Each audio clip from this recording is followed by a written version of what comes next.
Good morning, happy Monday. Welcome to ScreenJunkies Universe. We have so many numbers to talk about today, but we are going to make math fun. That's our mission from God. I'm Ralph Cornett. Yeah, and our threat. That's Joe Starr. Hi. But today he's Dan Merle. Hi. Yeah. Spencer Gilbert.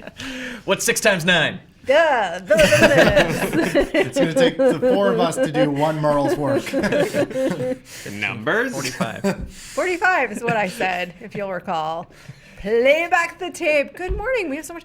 Aquaman, you guys, has beat The Dark Knight at the box office. This means war.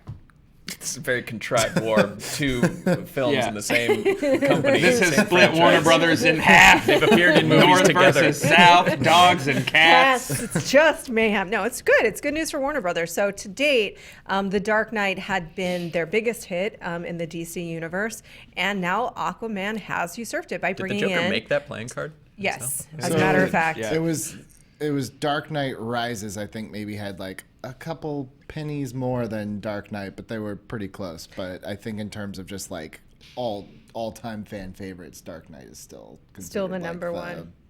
the benchmark. Which one So- falls higher on the IMDb top 100 movies ever made list? I would assume it's Dark Knight. It's got to be The Dark Knight. Oh yeah, I'm sure. Because you got that iconic Joker performance. So Aquaman. Dark Knight Rises is the 60th best movie ever made. Fight me.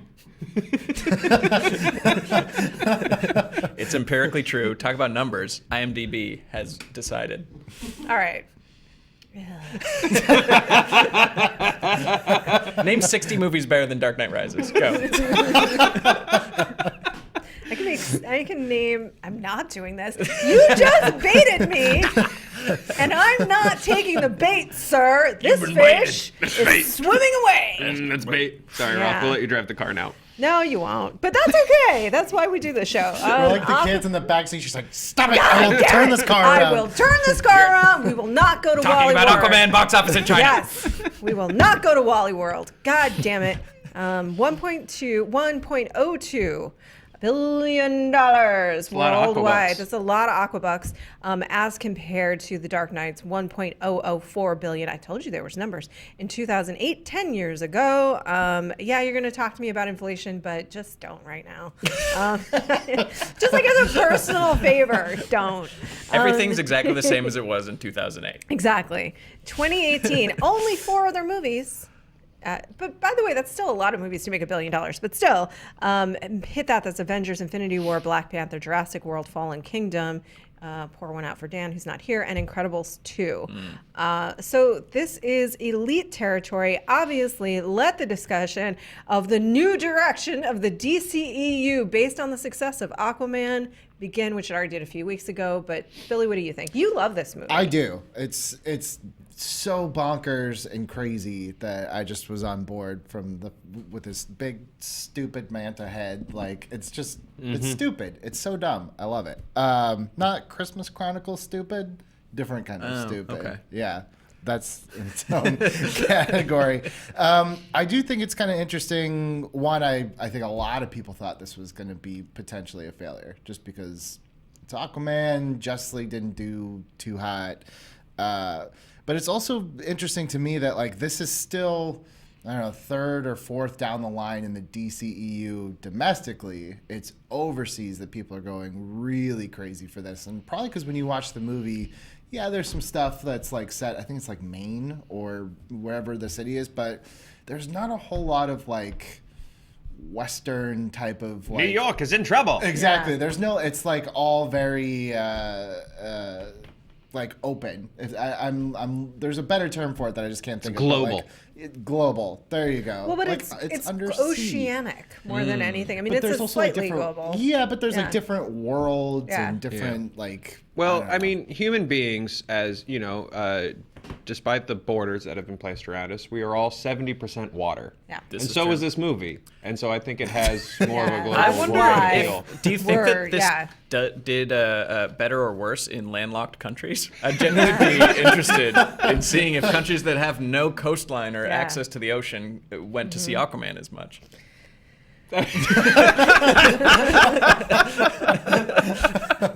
I don't know what to say. It's wish That's fulfillment. a really good question. I We wish should, Dan was here for charting. I would make him we will, dig that up. We will look into that. We will look at do the wanna box see that office chart. numbers. It oh good God. Desert countries. Yeah. Did they watch Aquaman? Did they? It's But a good deserts question. were represented. Yeah, in they were. Aquaman. That's true. Yeah. With So- Toto's Africa bumping softly in the background. Pitbull's Toto's I was Africa. gonna say Pitbull's Pitbull's Toto's Toto's Africa. Yeah. There was a But there there was were, representation. It kind of felt like Pitbull's Weezer's Toto Africa to me. but this movie isn't global so much as it's like Thor. It's like a complete introduction. The world building, I think, was largely what people were responding. I wish we could have spent more time understanding and hanging out in Atlantis. You know, we got like one taste of the octopus playing the drums, and then we were out of there, and then we were like quickly given some glimpses of these other sort of realms in the ocean realms. I just wish we would have spent more time in each of them. You have to ease into it. There's clearly going to That be an wasn't- that Aquaman was- 2. I mean, It was they- the opposite of easing. I mean, they were Octopus like, playing drums, okay, there's yeah. all this stuff, but don't worry, we're also going to be like in Italy or wherever they were, you know, Cairo for the, like, there's still some stuff you'll recognize, but there's also this undersea thing. I think the next one's just going to be Full on bonkers undersea. Yeah, undersea. I think Yeah. visually people have responded to it obviously Yeah. really strongly. You know, we've joked and brought up before that what was that failed Chinese production that was Of like Avatar. Yeah, that was going to be the most expensive movie ever made. Blah blah blah. That was also going to heavily feature crazy undersea stuff. But generally, I think with just how visually nuts this movie is, I think that's what people really respond to. I think people are responding to Jason Momoa, whether positively or negatively. I think there's just something fun about watching Jason Momoa on screen. Not necessarily like, Dun, dun, dun. yeah, like he's not necessarily going to give you arcs and depth, but there is something fun about a guy going to war underwater that you also want to have a beer with. Yeah, I think and people that respond to look it. transcends language, transcends culture, yeah. Oh, yeah. it transcends all Speaks individual to fish, experience. Yeah. Speaks to It speaks- land-based animals, I would assume. And like Yeah. a drum playing, you know, octopus, like these are things that you don't need to be from a certain part of the world to get. You know, No. we understand them on a gut level. Yeah, I mean, you understand how much you want to continue to see that is all I'm saying. Like, I just want to be in that world. Like, I want for to actually example, watch you play drums like, now. I want to know, like, was he in band as a little octopus? What's a baby octopus? I think it's just Octopod? No, he Still knows an rhythm. octopus. He knows Yeah. rhythm for Josie and the Octopus. Is that what it is? Yeah. Yeah, Well, I just want to know how he got an his interview skills. with James Wan. Another thing we can thank Mad Max Fury Road for is Okay. he got the confidence to include the drumming octopus after seeing the doof? The war- the doof the- warrior. yeah. And he's like, Warrior. all right, I'm putting it in. Yeah. No, I mean, that's a fan favorite moment. Yeah. I just truly wanted it to slow down a little bit so I could get to know some of these. That's why you got to realms a keep little watching more, it over and over again. and then just slow it down like half speed. Watch it that way. Well, no, in theaters. That's what, clearly people are seeing this more than once Oh yeah. Like, Ultimately, because there's just so much to soak in. there's a lot of movie going into your Yeah. eyeballs. A lot of movie going to your eyeballs. So how are they going to build a Justice League in which Aquaman and Wonder Woman are the leaders? Is it what I'm imagining is on a whiteboard right now? potentially Shazam. What a weird trio that would be. The new Trinity is Aquaman, Wonder Woman, and Shazam. Yeah. That'd be great. I mean, Marvel Comics had to do a lot of weird adjusting. You know, after the MCU, Tony Stark was definitely not a spotlight character in the comics, and then the movie made $1 zillion, and now all of a sudden, then immediately, like wherever you can fit Tony Stark's the new head of S.H.I.E.L.D. Tony Stark has 5 solo comics. Tony Stark is the head of 4 new Avengers teams. So I can definitely see DC sort of trying to figure out how to follow suit on that with Aquaman, and also trying to figure out how to just quietly make their Aquaman Jason Momoa. Because in the comics he is not. Yeah, that's the big stretch. Yeah. It's like there's versions of him where he has like the beard and the long hair, but it's very, very blonde. Yeah. So they're going to have to do a little bit of course correction. Yeah, in the comics, They've he done it looks like he's a before, guy though. named like Tuck Anderson. Yeah. and it's just not nearly as cool. And I think you had an interview with him. It's like Patrick Wilson's character Wilson, his Yeah. look in this movie is very much based off of what Aquaman looks like traditionally. Which was Patrick Wilson's idea. Yeah. Yeah. And that's why he looks like someone you just want to punch in the face that entire movie. Yeah, he said, because he said, well, you can't have Orm look like Orm from the comics when Jason Momoa looks like Orm from the comics, so you just kind of have to turn it on his head. And he wanted to go full OG Aquaman for Orm and kind of like just flip it around, which I thought was very smart of Patrick Wilson. I'm curious. I wish I could be a fly on the wall in those conversations at Warner Brothers right now, as they, I think they were heading into these directions, and they're still doing the Joker, these one-off movies at lower budgets. But with Aquaman making this much, they're going to double down on that and probably really heavily rethink what they're doing with Justice League. But it's just so funny. I think we talked about this the other day.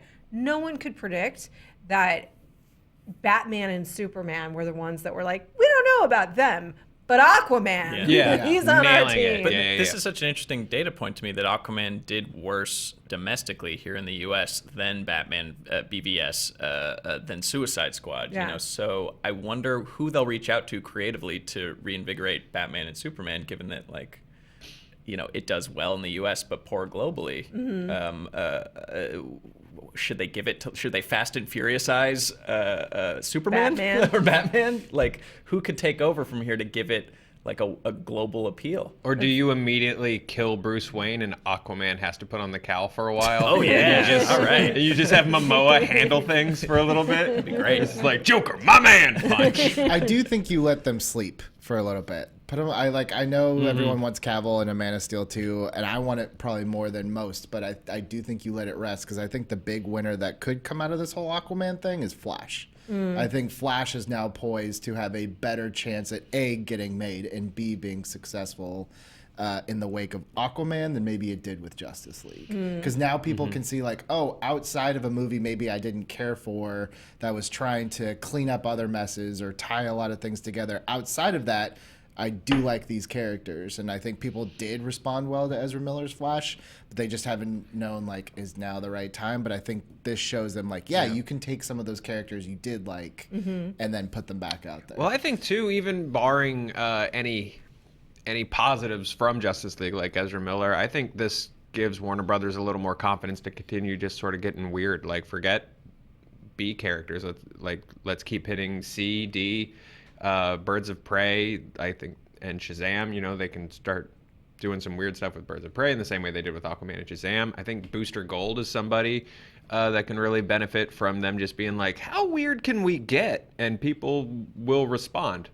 Not weird as in like, let's see how crazy, but just like, how many just big swings can we take? And people will seem to want to respond to those. So, I mean, they have Booster a Gold, ton Lobo, of- yeah. They have a ton of characters. I mean, no one thought that Black Lightning would be a successful property anywhere, and then it becomes, one of the better CW shows. I think you've got Blue Beetle, you have Static Shock, like you have these characters that like fans know, and I think that they could be ready to hit the prime time. But yeah, I hope Warner Brothers is like, all right, let's not try to get into a arms race with Marvel. Let's look at what we've got and make the best of what we have. Because I think, look, I know not everyone loves Aquaman, but I think a lot of people liked it. A lot of people are excited about Shazam. I think they're finally starting to get on the right track here. And clearly, Aquaman's been bought into and supported by people who aren't Aquaman fans, Sure. who Yeah. aren't like familiar with his works. I feel like there are very few that are. Yeah.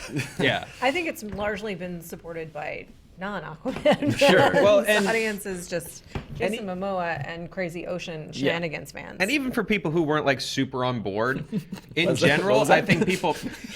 Oh, ocean shenanigans, man! I know that when it's Friday afternoon, you guys, and we're ready for the weekend to Yeah. start. I know when We Roth just do folks are ocean- headed and goes, Ocean I know it's on, brother.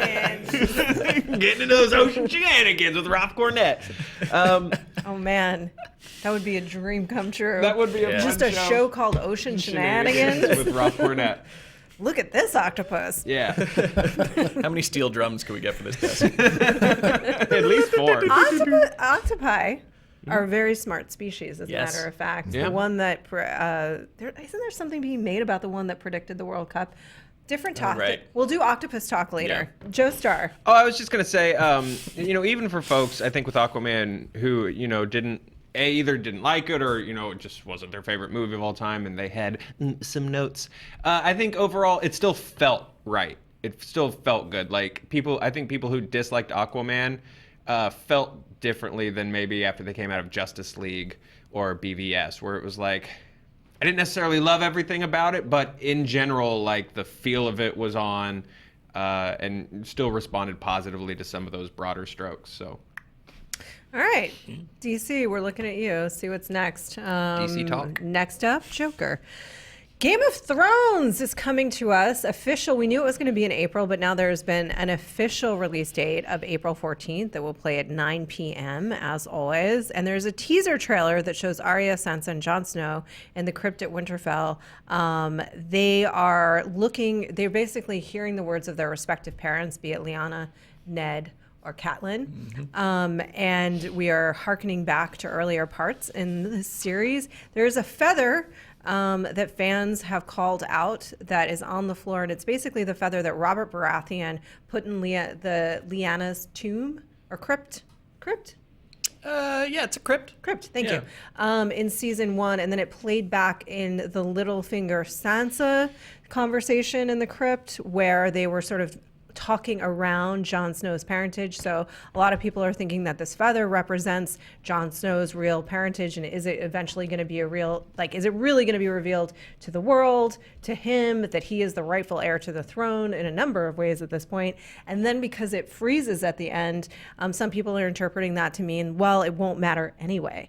And I think that's one of the big themes around Game of Thrones, is that all the things that people have been fighting about and for ultimately won't matter, because Nike's coming for your butt, and with a quickness, maybe, or maybe it'll take just a really long time Takes for him him a to while. get there. He's a long shambling. We don't know.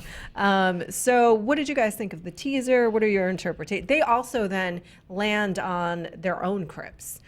So talk about what that means to you. Well, I'm glad that this wasn't actual show footage, because as the show does get longer and longer, it turns more and more into Dungeons and Dragons. No offense, Joe, but they're literally like dungeon crawling, the three of them, like going down, and like that would never happen. Well, for one thing, no one would make a party that unbalanced. Yes. Like, no cleric, no warlock.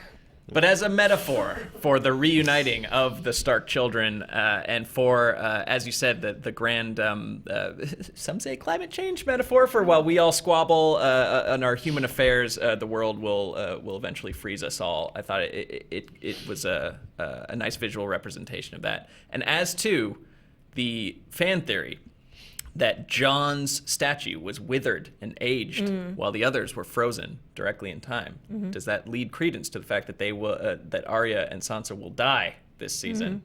I say no. I think it was just I say nay, sir. I say it's just not as good of a statue. Yeah, it's just a bad It's statue. just tough to do beards, and very few people are good enough that could be done on a promo budget. Well, I don't necessarily think that it's saying they're all gonna die, but it's certainly warning us that they may, and any one of them might. Except for Jon Snow. Well, I don't know if that's true. He's the protagonist at this point. He for a long time indicated that there was one character that basically his wife forbade him from killing, and the strong, I think, either implication or reality was that it was Arya. Fact check me, nerds, please. No, really, but I don't think that that's necessarily true. You can't die twice. He died already. He came back. Frodo died Excuse 4 me. times in one trilogy. Talk to Buffy Summer, sir. You most certainly can die more than twice. Yeah. You absolutely can die multiple times. Not in Game of Thrones. Well, I Yeah. guess there's that guy Thorson. Yeah, exactly. How many times has he died? Yeah, diminishing returns. Yeah, Though. And I know Well, Frodo didn't actually die, but they did the whole Frodo death. They lot. played that hand a lot. How you a can lot. absolutely in this world more than any other, you can die multiple times.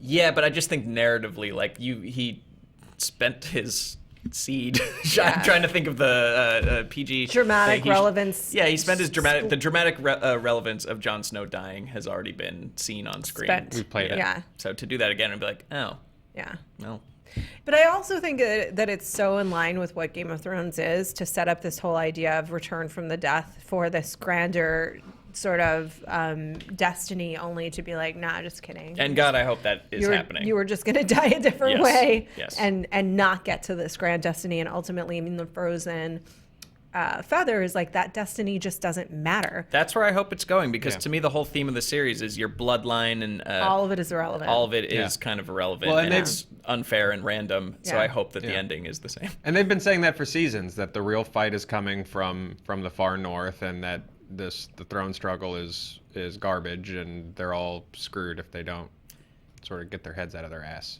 Yeah, but to me it's undercut by all this stuff addressing like that coming conflict, that it is all about fulfilling prophecies, and only the true-born Targaryen may wield the sword of the Valanquar and ride the special dragon Lightbringer? and stuff Yeah. like that. Yeah, Yeah, yeah. So, I hope he's got another twist left in his arsenal. I think he does, and I think we've talked about this before. Billy, you're going to have to say things soon. Warning, just start thinking of them now. Okay. So we talked about this before, where if when George R. R. Martin was initially writing this series, almost in answer to Lord of the Rings and The Hobbit, where it was these very defined sort of structures of the hero's journey and who we could expect to be heroic and not, and the versions, and he wanted to create far more gray in terms of good and evil. Who he chose to ultimately be the heroes were a bastard, a girl, and a dwarf who was rejected by his father, who also maybe was a bastard? Question. But now, because we've come this far along in the series, and now we're reading your tropes and interpreting your tropes, in order to actually undercut all of that, none of them can actually end up being the heroes. Right. Otherwise, you're actually fulfilling tropes. Did that translate what was in my brain? Yeah, well, you I think tell me. the real the villain of Game of Thrones is, aside from the Night King, is the Game of Thrones. Exactly. And for them to win the game, the only way to win is not to play, to quote War Games. And also Escape Room. Oh, okay. Or As it Who can turns forget? or to quote, with Daenerys, it's breaking the wheel is the point. Yeah. Like if the game is the wheel, like that's her job is to Yeah. is to break it.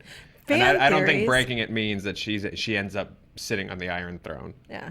No, and it can't, because the Iron Throne itself has to be revealed to be a trap and the pointless device that it is. I always have thought for years that the only answer really was to break the entire wheel and the entire structure of monarchy altogether, and that breaking the wheel really means marrying the Wildings and what we have. I can't wait for Well, they're a democrat. Parliamentary of Thrones. Well, no, just Parliamentary of I Thrones. want so much for the last scene of Game of Thrones to be like, and I just watched it last night. That's why it's in my head. But in Monty Python and the Holy Grail, where he's trying to explain to the two commoners that he's the king and like who's the lord in that castle, and they're like, no one lives there. And they're like a weekly rotating volunteer council, and he keeps explaining all their rules. Yeah. And I mean, we've gone through this in Microcosm with Daenerys and Marine of like, Yeah. you're free, and like, what? What do we do now? What do we do now? And then Yeah. they were subjugated again. So. But the Wildlings already have that structure a little Yeah. bit, but then they started to kind of bend the knee a little bit, which is Mm-hmm. interesting to find that marriage, because you do need some kind of structure. You can't just have total anarchy, just like on this show. Or Some can you? kind of structure, hint of anarchy. Billy, say things right now. April 14th, that's when I'm going to have to start staying up late and getting up early to get our recap show ready. So saw that date and I was like, ah, crap. But Best possible plug for the returning watching Thrones. Really. Yeah. I think that the Game of Thrones should end like Black Klansman style. Like it just fast forwards to where we are now, and it's like, yeah, we're still in a big old Game of Thrones, and just show like politicians and stuff. It's like this will never end. Wait, are you saying this is how we find out it's a prequel to Bright? Yeah, it's the same just- world. This all happened. It's a like, prequel to Orc thousands of Cop? years ago. And then it pulls back, and it's in a snow globe. Yep. Wow. And then pulls back further, and it's like the Men in Black marbles Yeah. at the end. Yeah. That'd be a surprise. And then it pulls back again, and Rob, I can't wait for that to Littlefinger's happen. putting the marble in the And bag. then you come in and you're like, son of a God damn it. It's true. I mean, the more things never change. Oh. Game of Thrones. I'm excited though for it to come back. Are Oh, yeah. you? I thought it was a really Yeah. good teaser. So for me, I watched like every episode, probably like very much paying attention into it through like the first 5 or 6 seasons, and then it's not like I got disinterested. It's just like, you know, when you're working on the recap show, you're just kind of zooming through, pulling clips and stuff, so you're not really absorbing like the emotional material. You're just trying to pick out the bits. So I could stand to watch the last season probably again and get into it. But I really like this teaser. I like these kind of like mood pieces, you know, that kind of marketing rather than like show me footage. I wish like bigger like Endgame, Avengers Endgame. That's what I would have done. I would have done like something like this where it's like all moody and it's not from the movie, but it evokes the feeling of what the movie will be. Well, did you hear, and fact check me on this, please, is that Avengers Endgame promos will only include footage from the first 15 minutes of the movie. Yes. Yeah, I had heard That's that. great. Which If is that's great. true, yeah. So But like I used to love that about just teasers in general when I was a kid. I remember the Terminator 2 one. It was just like an assembly line of Terminators. Huh. And it was like nothing that was ever going to be in the movie, but they used to like Remember that. make stuff just like as teasers. I So don't like remember that. yeah, it's like the very first thing for Terminator 2 was like you saw just like a ton of Arnolds coming off an assembly line. Huh. And it was just like T2 coming next year or whatever. You must have been so little. I was very, very little. Yeah. I didn't know what that meant, but I just thought I was like, why are there like 1,000 of this big guy? Like, that's pretty cool. Did you see it in theaters? I did not. I saw it on VHS at Curtis Randall's birthday party. It was the first R-rated movie Hell that yeah. my parents never knew I saw. Yeah. Yeah, Curtis. there you go. You know how to throw a birthday party. Yeah. I saw it. My parents, I think my mom took me and my brother and my best friend Lisa to see it.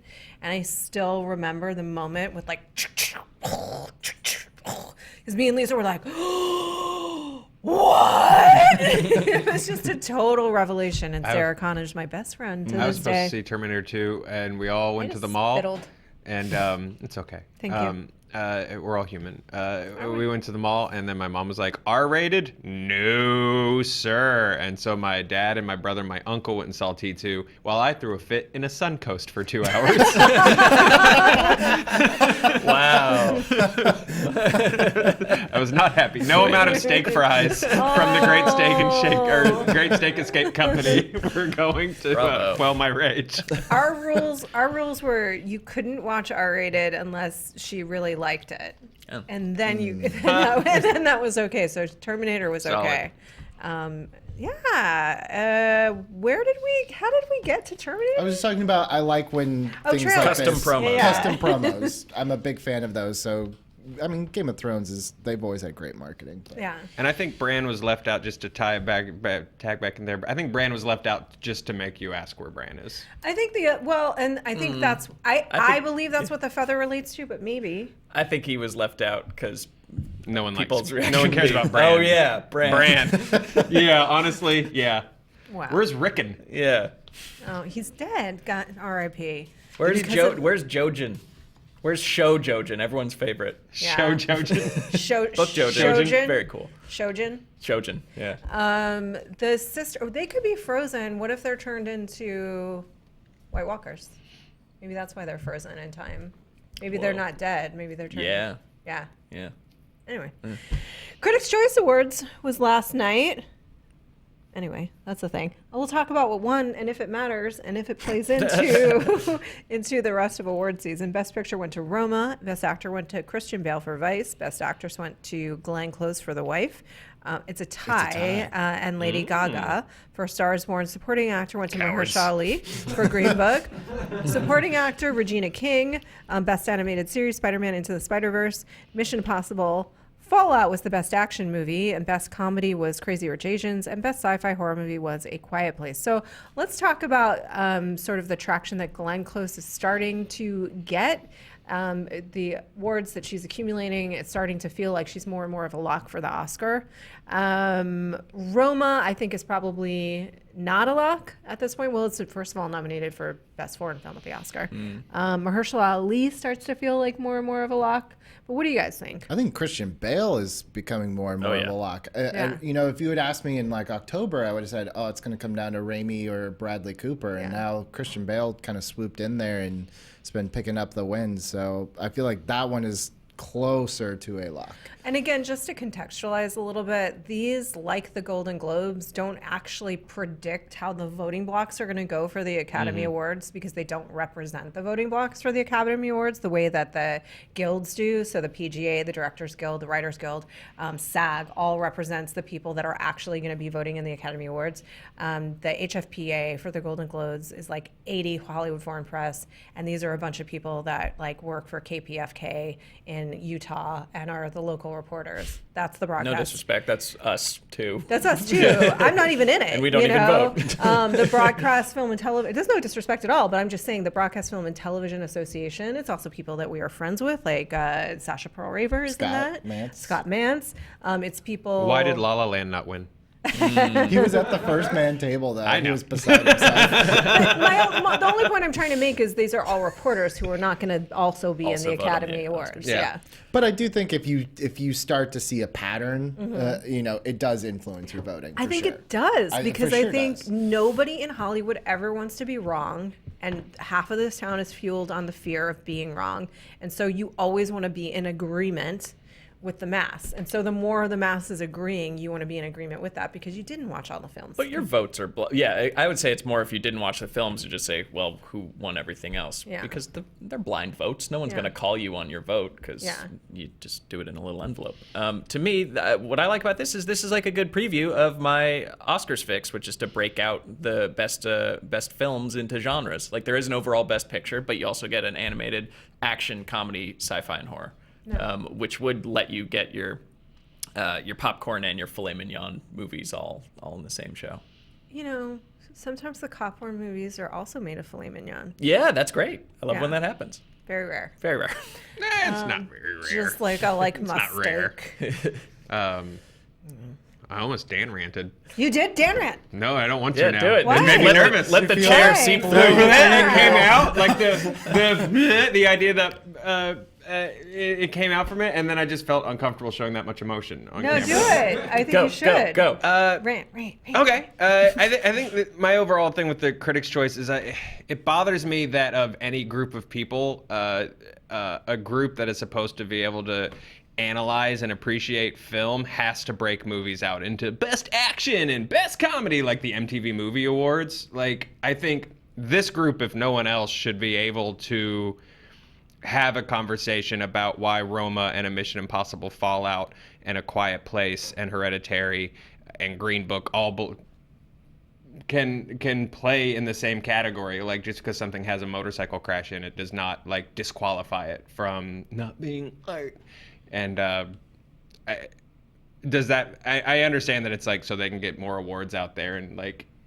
Well, no, I think it's actually, to me, it's a more nuanced solution because like it is really hard to cross compare Roma and Mission Impossible Fallout, like, and it's immature and kind of silly to say one is better than the other. Well, sure, because you have the reason genres are interesting is to me, or useful, is that they tell you what to expect when you go to that movie. Yeah, I guess. The genre of comedy, like you can then evaluate it on whether it was funny. The genre of action, you can then evaluate it on whether it was good action. I guess, here's where but it I starts would to argue get- too. You know, even in like what that category of best picture would be, like I think even comparing like Roma to Green Book and to If Beale Street Could Talk is sort of a exercise in futility. Sure. I like that argument of it just generally tells you what to expect. So that sort of best picture sort of genre is I should expect to be moved by this art. Well, best picture is always best drama. Yeah. And Yeah. that's But the here's reality. the thing, it's like Yeah. Vice was nominated for Best Picture, which I consider Vice to be a comedy, like Yeah. first and foremost.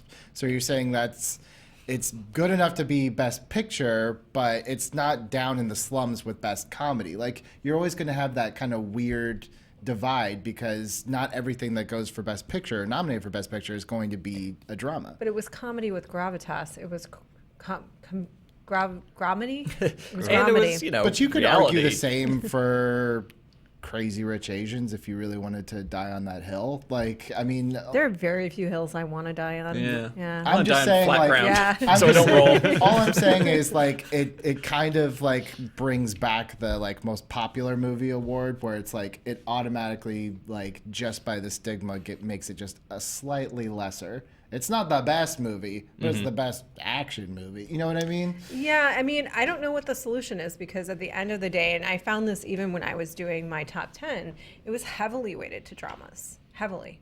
And then I included Paddington 2 for obvious reasons of excellence, but also because it's like practice what you preach. You know, this is a great film. It's a great family film. It's just that there are 25 amazing films this year, and a lot of them are dramas. I don't know why that is or how we retrain our brains, but it's the solution is either these other types of films are not included or they're included separately. It feels like that's the solution.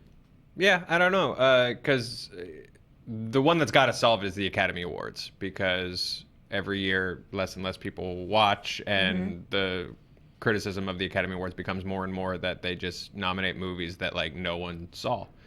And most popular isn't a good fix. Yeah, I don't know necessarily what the fix is, whether it's genres or you do just open up Best Picture to like a wider range of films. I don't know. They did that, right? Didn't they open it up to like 12? Well, yeah, it went to 12, but even that 12 is still 12 Romas for the most part.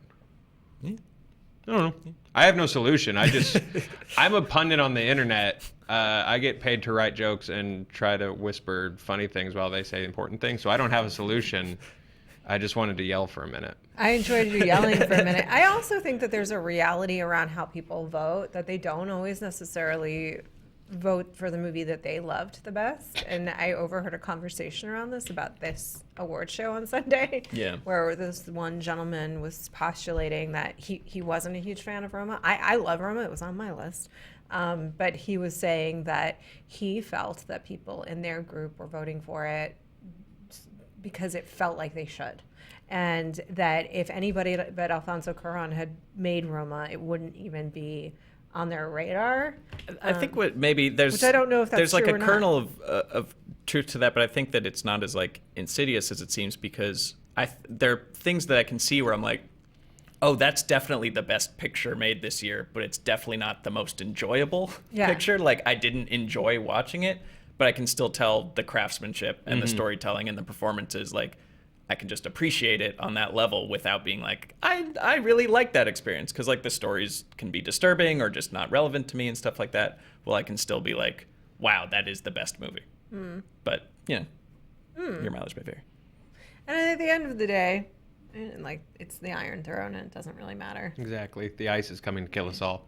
Oh yeah, you're getting a trophy. That's our show. Get out! The ice is coming to kill us. The ice is coming to kill us. Christ is at our southern border. No, say what you were saying while we go out. Yeah, giving a trophy for best art is stupid.